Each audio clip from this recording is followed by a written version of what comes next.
Welcome to the Finding the Magic podcast, where books come alive. I'm Tricia Copeland, a fiction author and host of this show. If you love books, finding great reads, and hearing about the story behind the story directly from the authors, this is the place for you. Whether you like fantasy, science fiction, dystopian, or romance titles, I think you'll find something to love in my playlist. Listen in to discover something magical about a book or two today. Hi, DC. Hello. Thank you for being here today. We have DC Gomez. She's author of USA Today bestselling urban fantasy books, and we're going to learn all about them because I know very little. So I'm very excited. Miss Tricia, it is a pleasure to be here with you. Audience, thank you so much for having me. I'm excited for this conversation. I know. I was so excited to meet you on the panel the other day, and I can't wait to dive in. So your most recent book, do you want to start there or do you want to start at the beginning? Let's start with the most recent because it seems to be causing the most, controversial for my readers. So I think we can start with that. Okay, so we do need the tea on this.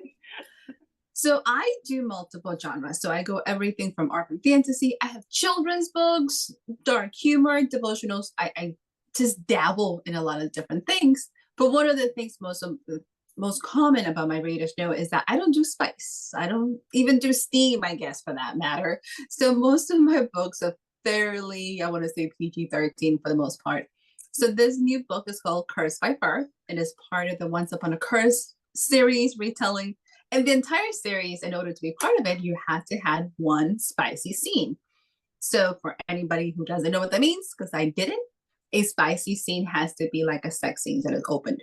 So it's open door. So everybody, I'm like, oh, okay. I also did not realize this is a romance collection and I don't write romance. So when I joined them, one of the questions I'd ask, I do urban fantasy. Can I do that? I'm like, yeah, have a blast. Just do a retelling. So this is a retelling of Little Red Riding Hood. I'm going to say loosely retelling. Once you finish the book, you're going to kind of get it. But it is a serial killer adventure. So it is a serial killer. It starts with, kind of Black Widow feels to it. So it has a whole bunch of elements that are super packed, super action packed, but it takes place in my Reaper's universe. So it brings all these characters back for the people who've been reading this series. You don't have to read the series to pick up the book. And it is a standalone. So everybody who has read it has tons of Easter eggs that they can go crazy for. But at the same time, it is a lot of madness. And people were like, oh my God, chapter 1. I'm like, I figured we were going to start with a spice and something that I knew we was going to do at the beginning. Just put it out there and see what happens. Well, I mean, yeah. So, and probably if a reader doesn't want to read that, they can just page turn, gets me to the story, right? I feel. I was like, just quickly past that part, you should be perfectly okay. So, yes. Okay, well, good. So Red Riding Hood retelling, it sounds like it has a lot of moving parts in there. The main character is a serial killer? Are you supposed to like this person? So it's funny because people do. So it is a complicated twist at the end. So I'm just going to tell you that one of the best compliments that I got was like, I'm still in shock. Like, I don't know what happened to me. Like, what did you do? And I was like, I'm sorry. Not sorry. What can I say? So yeah. It is a thriller. It is lots of action. So you do realize that we start with a crime. And then you're going through the book trying to figure out, can the good guys find her? Because you know who she is. At least you think you know who she is. But where is she at? Why can't they find this person? What's going on in the story? So you get elements of mystery, elements of thrillers. You also get lots of action. And it is a supernatural world. So urban fantasy takes place in a small town in Texas. So it's in Texarkana. And underneath the human society, there's a current of supernatural worlds. Somebody said, like, where are the humans? I'm like, well, the people running the station happen to be human. You just have a little mix. So you get to see a lot more of the supernatural community than you do get to see the actual humans in the town. Oh, fun. Yeah, so somebody was talking to me about magical realism the other day, and I had to look that up, and then I was like, oh, I write that. So this would fit into the magical realism genre, correct? A little. This is straight fantasy because Oh, we're okay. literally having your magical realism has so many aspects of like it could happen. This could happen in real life. You have those touches that make you go, okay, this one, let's hope it doesn't happen in real life. We're just gonna put it out there. Like we got some Okay, yeah. you got some shifters, you got some, dwarves, gnomes, you name it. So you have the entire supernatural community that normally is very fantasy. It just happens to be in the real world. Oh, fun. I love those. That's where I love to be. So fun. So how did you have the idea for the story? One of the things, at least for this one, that was really hard because everybody was saying which retelling they wanted to have, like which one that they were passionate about and how they were going to twist it. And I always have a joke in terms of like, is really Red Riding Hood the innocent one? Really? Let's talk about her. Like you have this little girl in the wolves, and there's a bunch of like things like, what are you doing there, girl? Like, why didn't you call for help? Like, should are you really that innocent? Like, what's in the basket? Like, how are you gonna go save your grandma? So I really wanted to have some fun with the concept of like, what if the things that we think we know are not really how it happened? And just kind of spin it around and like, can she be the bad one? Because we're always thinking about saving her. I was like, what about she doesn't need any saving? What do we do? So I kind of enjoy the what if of the story. That sounds like a lot of fun, and I'm not sure I want to live in your brain. I'll just mark that down as one place I don't want to live. You're not the first one who said that. I'll have to give you that one. I have many That people was lately. a compliment of the highest level. I have a lot of friends who are like, ooh, what do you think on your free time? It's like my mind doesn't stop. And as a writer, you probably understand that concept. But it doesn't stop. Like something's gonna trigger something. And before you know, it's like, ooh, that could be fun. Yeah, I try to have conversations with my husband. Sometimes he's like, no, just don't, just stop. And I'm like, but he's like, go talk to your friends. I completely understand. It is very different sometimes, especially with my family who are not writers. When I'm like, let me tell you what I'm writing. And they all give me this look like, oh, on purpose. Yes, yes, I'm doing this on purpose. Thank you. Like, this is meant to happen. My mom now just has a blast because she gets the inside of how I'm creating this and questions me all the time. Like, okay. That can be a good thing because when people question me, my mind like starts racing even more. Like, oh, what if and what if and why would they do that and what were their motives? And very It's a lot fun. of fun. So is it all? No, you said you write in several different genres. Is this current one an adult? Yeah, it's got spice in it, so it's adult, right? So the series itself, I usually kind of say this book is definitely adult. The series, I say it's not specifically a young adult series, but it's age appropriate. So I Okay. wouldn't feel too bad if somebody picked it up. Somebody actually read the book and said they wouldn't feel bad if their teenager picked it up. And I was like, oh, okay. So when it comes to books, I let parents decide what's Yeah. appropriate for their kids and not. I do have right now, I have a Kickstarter going on that it is a young adult. It is a very, somehow I'm in the seasons of retelling because that one happened to be an Alice in Wonderland retelling and I didn't meant to do that. Hmm. So it's, Interesting. yeah, totally did not meant to do that until I went back and looked at it. It's like, this is so Alice in Wonderland. It's not even funny. So it's called Another World. It's right now going on. It closes in about a week or so, but it's the story of a young girl who happens to go from Kansas. I spent some years in Kansas and moves to New York City and has, typical story of a teenager. She's a bully. She hates it. She wants to go back and she's being tortured. So she runs down a garbage chute and ends up in another planet. And Ooh. so think about this other planet, more medieval. You got some knights and you got some witches, and then you have a dragon.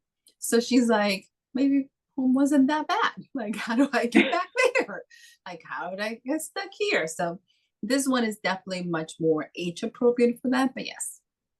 Fun. Well, that sounds like very Brandon Sanderson-ish to me. I think in one of his stories that I read with my son, the boy falls into a hippo's mouth or something like that. Did you read that one? He falls into an alternate world, which is very medieval-ish as well. So yeah. I love his stuff. I also love the way that he just mingles all these different genres together and just is not afraid to take a leap. Because some of the stuff I was like, I would have not seen those two things put together. And he just doesn't care. It's like, I think this will be fun. I'm like, I agree. I'm in. fun. Well, tell me about your other series, because I was looking on your website and you have the Order's Assassin series, which is an urban fantasy too, and it looks like the second book in that series is out. So that one is also, I guess I should rephrase that all of my urban fantasies all takes place in the same universe.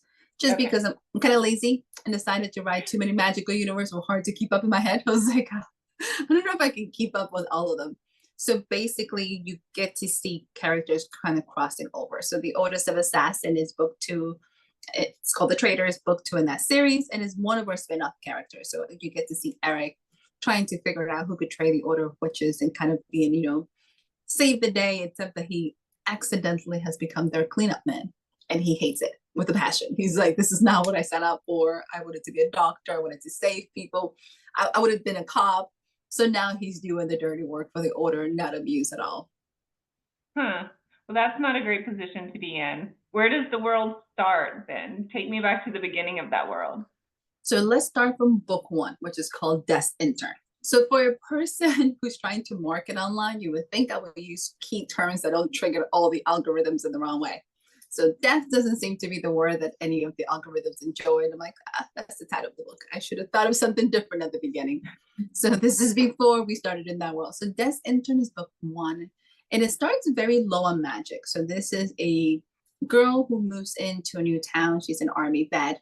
And she's trying to find herself. And literally she's trying to restart her life. Except that previously she accidentally kills Death's old intern. So now she has the job. So she has a job. She has a choice. She can not take it, but she has one friend that is missing, and the only people that have the resources to help her happen to work for Death. So she takes the job in a hope to find Bob, and then the madness begins. Okay. Fun. And does she have any magical skills, or is she a supernatural, or do we get to know that at all? She has nothing. She is a waitress. She's trying to make living. She's a musician. She slowly picks up talents in magic as she works with Death. So her powers are inherited from Death, and then they just kind of explode would be the easiest way to do it. She now works with a talking cat. I see that you have a cat on the list, but yes, so she has a Constantine happens to be her guardian and her trainer, who is absolutely evil. She works with a boy genius who's more like an arms dealer, and all these little pieces of this universe. So when I first wrote this book, we all have that one book in our soul that we want to do. And it's like, so this was the book I needed to, I was sick and tired of what I was doing. I needed something different. So here we are, we're going to start this magic. And I did not realize that. I was like, oh, wow, this just exploded in all sorts of different things. So one book ended up with like 5 novels in this series. It has 3 novellas. We got standalones coming up and spinoffs. So yes, what one book can actually do. That is so much fun. Yes, I can't let go of my characters either. So I had one series, and then I was like, oh, I don't want these characters to leave. So we'll do a spin-off series. I never actually expected to continue with them until I realized that once the world expands, you can go anywhere. So while Isis can come and visit and Constantine can be around, I think Constantine, which is the talking cat, is the one constant throughout the different books, so people get to call because he's been around for 5,000 years. So it's easy to have an immortal cat jump in from one book to the other and be like that glue that connects them and kind of get people excited about them. Well, that's fun because, as a reader too, like if I like a book, I want to keep reading all of the author's books. And if they're in the same world, even better, because, I can just jump from one to the next and know where I am. I enjoy books that have an overarching connection, but I don't want the same series to continue. I find that I have a really low tolerance for like a long series. I'm like, okay, when is this arc over? And then when does the next one pick up? So that's kind of what you get with these ones is you have Isis's world and you get a little bit of Eric. Now you get a little bit of Bob. So you get a little bit of them without having to feel like, okay, 15 books in, we're still here. So we kind of jump from different people to the other. Oh, fun. Yeah. So you don't have like one overarching villain that they're trying to destroy or anything like that. It's going to take them 10 books to do. No, we have moved on. I think we have tackled that one. We have moved on. Trying to think of like, the big villain, do we kill them off? Do we not? I'm sure eventually they can come back, but it's not the same one that we're tracking down. I think every Okay. arc has their own special focus, and then we can move on to the next. Well, that's fun because you get to learn about different characters and, their backstories and where they're going and what they're trying to do in their lives. So. I'm also the one that doesn't write all of that from the beginning. So I tend to discover them on the page. So basically, if they're not the main focus, I would like to have like a whole history and background of every character. I'm not that person. I'm very much on the spot. I tend to be much more plot driven. And as we get to these characters, you get to find out who they are and where they come from. And I think, as I tell my readers, I'm like, we do it together, because I didn't know that about them either. So we're all figuring this out as we go. Well, that sounds like a lot of fun, and you can like just go where your readers want you to go too. It's a lot of interesting journeys, because sometimes I'm like, I did not see that coming, but okay, here we are. Fun. How did you become an author? I have a background in film and television, so I went to college for that. So I've been doing storytelling almost 30 years now. If I can be honest with myself, it's been a very long time. About 7 years ago, I found myself kind of in that place. I think most authors finally have to make a decision. I'm like, I'm sick and tired. I'm not living my purpose. I'm not creating. I'm not being what God put me here to do. And I ended up having to have one of those, come to Jesus moments, as we say here in the South. What am I going to do? Like, how am I going to fulfill this? What am I going to tackle? And I finally got to the point that I said, okay, I'm going to do a novel and see what happens. I'm going to do something, because right now I'm kind of stuck. And that's kind of what triggered it. I went from very much creating tons of little scripts and short stories and all these things into deciding I have nothing to lose, and I'm holding myself back, and I'm sick and tired of being sick and tired. So let's try this. So I have been publishing professionally for about 7 years now. Okay, fine. Wow, you have a lot of books for only 7 years. I've had a lot of stories for 30 years. I think that's what most people don't realize. It's like, the story's been in my head for a very long time. So yes. Well, I'm glad you finally got them out, because it looks like it's benefiting all of us. I have some peace. I can sleep now instead of wondering things. So yes. Yeah. Do you sleep though? Because I wake up in the middle of the night and start thinking, oh, what about this? Very little. I think when I first started writing, there was so much going on in my head that I think sleep and food went out the door for like the first 3 to 4 years. Now I can finally pace myself. I'm like, okay, I'm going to do this here, and I'm going to do this here, and this can wait. Or if not, I'm like, I'm never going to have a life. Little bit of balance there. Yes. Good. Fun. So it sounds like you already said you're a pantser. You just kind of go with the flow. But do you have, like, when you go into a book, do you know where it's going to end? Do you know where you want to? Okay. So you have a little bit of a outline here. I'm a little bit of both. So before I start writing, I literally have the whole book outline. So like, in order for me to actually start writing, so I spend a lot of time, which sounds kind of strange, in my head creating where I want to go. So the longest part of my process is literally outlining, just because I feel like my outlines is my security blanket. It makes me feel better to be like, okay, this is going to start, this is going to end.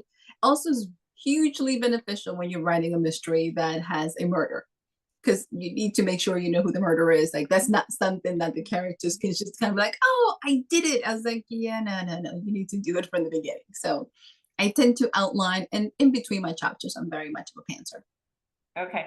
It's because with a murder mystery, you really have to put little clues in for the reader, and you have to figure out what those clues are going to be, and they can't be too big or too small, or it sounds much harder to write a mystery than any other thing to me, like not having written one. And I don't even want to try it, because it just makes my brain hurt. You have to be a lot more careful. So the fun part about writing Curse by Fur, I knew how I wanted this to go. So I sent it to my developmental editor, and she was totally confused. She's like, you need to give us more clues. This is not enough. This ending comes out of the blue. And then husband said completely the opposite. He's like, okay, so I went back and added some stuff to kind of make it a little bit more easier to follow. The husband was like, you added too much. Like, you just gave me the book in this chapter. I was like, oh. So I had to go back and pull some of that out. So it became a very nice balance to be like, I needed to be a shock without being like out of the blue, like, what? So it took a while to get that balance and be able to kind of be able to say, okay, here we are. This is how it's going to massage through this. Well, that's good that you have those people that can like help you decide, what's the right amount to put in there. it is easy to put too much or too little, as I found out doing in this book on both sides. I was like, how did we get there? But you also have to like, I needed to make sure that I knew where I wanted this book to be, where I wanted it to start, and how I needed to end by the end of this whole entire process. Fun. Yeah, I just started outlining, but I'm outlining after I write, which is like my editor was finally like, I need an outline. I'm like, okay, I'll do it after I write the chapter, but it'll be there. So, but I always know where I want them to begin and end. So I know what the ending is going to be. So I just keep writing until I get there. But yeah, and then I go back and fix it. So yeah, I think so many people have so many different ways to get to the end, to write or to whatever their process is. And as long as it works in the end, that's great. I think that's the fun part about writing. It is so very much intuitive. It's whatever feels good to you. And sometimes the hardest part is to start. It's kind of one of the things I realized. I'm like, just start. Anywhere you start is going to be a great place, but just start. Yeah. Yeah, that's how I wrote my first book. It took me like 8 years of doing like an hour after my kids went to bed. But I was like, it was done. But, like 8 years later, it was still done. So fun. And do you think, so you said you worked in the TV. So did you take any writing classes? I mean, maybe you had writing classes because you were in that industry in the storytelling. So part of our curriculum on film and television. So I went to college. I did a lot of access television when I was in high school, as well as in college, and then through college as well. So a lot of the things that we have is a lot of writing and more creative writing in terms of script and character development. So one of the things that I usually warn a lot of the readers when they read my books, everyone's like, it feels like a movie. I was like, it has a lot of those elements of a script. So when you're looking at a movie or a TV series or a show, every chapter or every scene is in one location, and then they jump to the other one. So my books are structured in the same way, and they tend to be more action focused. So like there's something going on, then we stop here, then we go to the next one. So the creative process that I follow to some extent what feels very natural to me. And I think script writing and kind of that scene creation and going from one location to the other to move the story is what is natural for me to follow. Well, and it must, obviously they're very popular. So the readers, it's very comfortable for them to follow as well. It's very visually engaging. I think that's the fun part. While you're reading this book, you can really well imagine what is happening, just because that's just the structure of what I'm creating in these books that I want them to enjoy. I want people to get lost for whatever time you read this book and just kind of separate yourself from the real world and just give yourself that break of like, okay, the madness is happening to somebody else, it's not me. It'll be okay. So I'm guessing happily ever after in every book? No, not romance happily ever after, but you're not killing everybody off at the end of every book, right? There's justice. I guess I can use that word better. Okay. There is justice. I don't know if happily ever after is what people expect. When I think of happily ever after, I always think, the couples are going to end up together and they're going to just be like, oh, that's not really what happens in my books. There's a form of justice for each one. There's a resolution. There's kind of like, okay, I think we can move on. Might not be what the readers are expecting, but it's going to have a resolution. Well, we got shock and awe and surprise too, then I guess. It'll be always exciting. Well, what's coming for you next then? I have changed my entire schedule, which is kind of hard for people to follow. It's just because it sounds a little strange, and I'm changing much more to fit my regular flow. So I am publishing in the fall, if that makes any sense. So I can spend the rest of the year writing, just because as I get older, I become much more narrow vision. So like I like to write in one season, then I can publish. I'm calling it my introvert extrovert season. So the introvert can focus on writing, and then the extrovert can focus on publishing. I have a couple of books that will be coming out. So I have a children's book. So I have Charlie and the Power of Imagination that'll be out in December. And I have a motivation book that's coming out in November. So I'm really excited. So a little bit different in each category now that I think of it. It's like I should pick like a season for like just like supernatural or something like that. Publish your romance in January and publish your fantasy in October. Self-help goes, I don't know where self-help goes, but I should work on this. I'm covering it all. Like I should really work on this. I was like, I should get a theme going on here for the months, but yes. Oh, cool. Yeah, but it is really hard. Like I released a book a couple of weeks ago, and I'm writing the next one, but it's been hard to like do all my release things that I need to do, as well as I have a deadline of November 4th to get the next book in. So I think it's a good way to plan it. I think you've done great with that. After years of trying to do it all at the same time, I realized I'm always left exhausted. Like I have not enough bandwidth to switch from like promoting to writing, and I always feel rushed. I think my writing after months of publishing or promoting a book, I'm like, now we gotta write, run.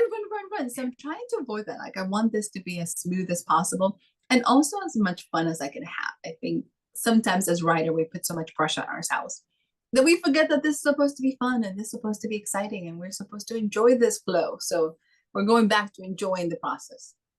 Very fun. Well, tell everyone where we can find you and your book.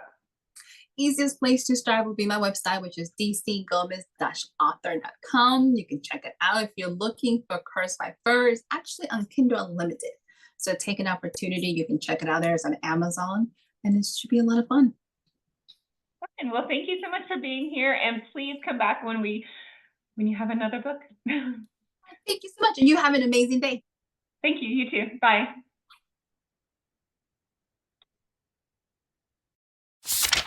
I hope you enjoyed this episode of the Finding the Magic podcast. I'm your host, author and podcaster Tricia Copeland, and I love getting behind the scenes. If you like the podcast, make sure to subscribe and stop in each week to discover new authors and books. Thanks for listening, and until next time, keep finding the magic.